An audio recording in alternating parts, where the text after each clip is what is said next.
Subscribe to Khabar Update and press the bell icon for never miss any news.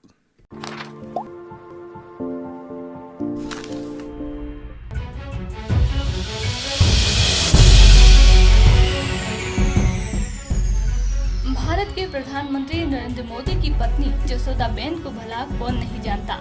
उनके सादगी भरे जीवन को देख आम जनता क्या, बड़े बड़े राजनीतिक भी उनके मुरीद बन चुके हैं। उन्होंने कभी इस बात का घमंड नहीं जताया कि वो भारत के प्रधानमंत्री की पत्नी है। उनसे कोई बात नहीं कर सकता या फिर उनका रहन सहन, खान पान अन्य वीआईपी नेताओं के परिवार जैसा होना चाहिए। कभी भी ऐसे विचार उनके मन में नहीं आए। वह हमेशा से ही एक साधारण जीवन जीती रही। राजनीतिक सफर में पीएम मोदी के जीवन में कई बदलाव हुए। शायद आपको वो पल भी याद होगा जब मोदी पहली बार भारत के प्रधानमंत्री बने थे। तभी उनकी पत्नी जसोदाबेन सामने आई थी और उन्होंने पहली बार अपना परिचय पीएम मोदी की पत्नी के रूप में दिया। लेकिन ये बात आपको हैरान कर देगी कि साल 2014 तक आधिकारिक रूप से यह नहीं जाना जाता था कि वो दोनों पति पत्नी हैं।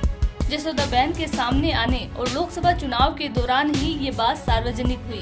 तभी जसोदाबेन की सादगी देख हर कोई उनकी प्रशंसा करते नजर आया। अब आइए आपको बताते हैं पति पत्नी होने के बावजूद दोनों का जीवन कितना अलग है। दरअसल 1968 में गुजरात के ब्रह्मवाड़ा गांव में उनका विवाह हुआ था। उस समय जसोदाबेन महज 15 साल की थी और मोदी 17 साल के। पर शादी के 3 साल बाद ही दोनों अलग हो गए। वहीं पीएम मोदी से अलग होने के बाद जसोदाबेन ने धोलका से अपनी पढ़ाई पूरी की और सरकारी स्कूल में टीचर की नौकरी की। 2009-10 में वो सेवानिवृत्त हुई और अब वो अपने छोटे भाई के साथ रहती है। लेकिन कई सालों तक ये राज छुपाने के बाद मोदी ने भी आधिकारिक तौर पर स्वीकार कर लिया कि जसोदाबेन उनकी पत्नी है। लेकिन आज भी वो दोनों अलग अलग रहकर देश की सेवा कर रहे हैं। टीम खबर अपडेट।